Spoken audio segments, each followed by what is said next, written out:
ايه الفرق بين البط المسكوفي والبط البلدي والبط المسكوفي الهجين؟ اولا المسكوفي الهجين اخوات توأم.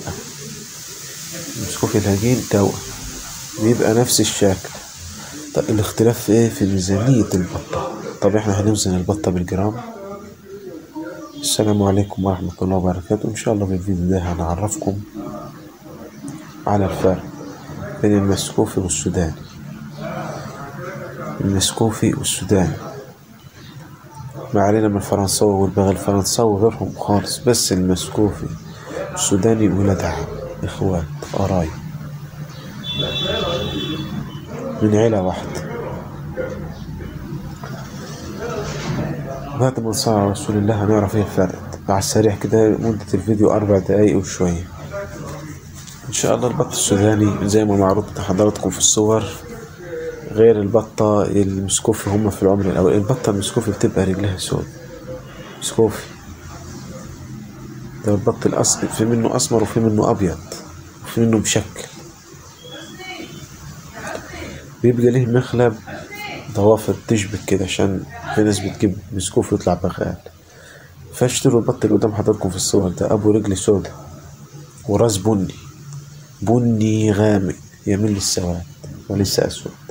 مش هتلاقوا البن ده لا في الخضاري ولا في المنار.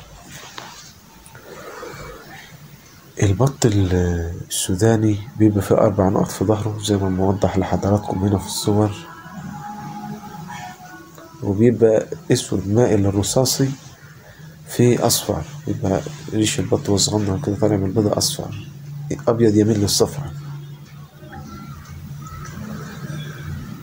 البط المسكوفي طبعا بيبقى وزنه اكبر، حتى لو هنشتري بط كبير بيبقى وزنه اكبر وحجمه كبير، واللحمية في وشه بتبقى غليظة وبيبقى عريض، يمتاز الذكر ده لو جسمه عريض. بعكس المسكوفي، بعكس السوداني اللي بتبقى رجليه قصيرة، وبيبقى الراجل ريحه طويل بس الذكر ريحه طويل بس مش عريض. ده الاختلاف في الحجم في البط، في الحجم الكبير فيه اللي هو البط السوداني. كمان انتاية البط السوداني أصغر بكتير من انتاية البط المسكوفي.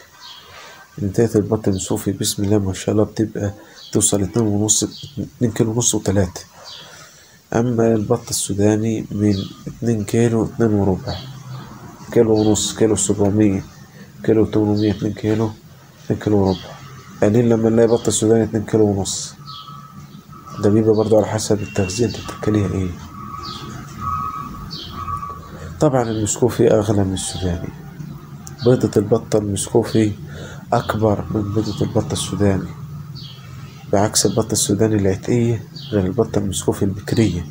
البطة المسكوفي البكرية بتبقى بيضتها أصغر من بيضة البطة السوداني العتقية، عشان لما نروح نشتري بيض من السوق نقول عايزين بط مسكوفي، منجيبش من السوق البيض ويطلع سوداني.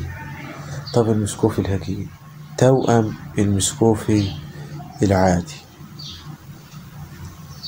توأم المسكوفي الأصلي، مفيش فرق بينه وبين التاني.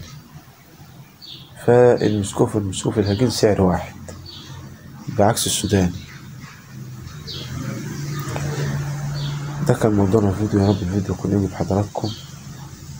دي كانت فروق بسيطة بين البطة في عمرها الأول وبين البطة وهو كبير، عشان ما يضحكش علينا بس، وكل حاجة موضحة في الصور قدام حضراتكم. ما انساش اقول لكم ان في بط مسكوفي بيبقى كتكوت ابيض خالص، ابيض خالص عشان ما نضحكش عليكم، بيبقى لونه ابيض. فرو الريش بتاعه بيبقى ابيض، عكس الخضار بيبقى اصفر. خدوا بالكم عشان ما نضحكش عليكم. ده كان موضوعنا في الفيديو. اي حد عنده سؤال يسيب تحت في التعليقات. والسلام عليكم ورحمة الله وبركاته.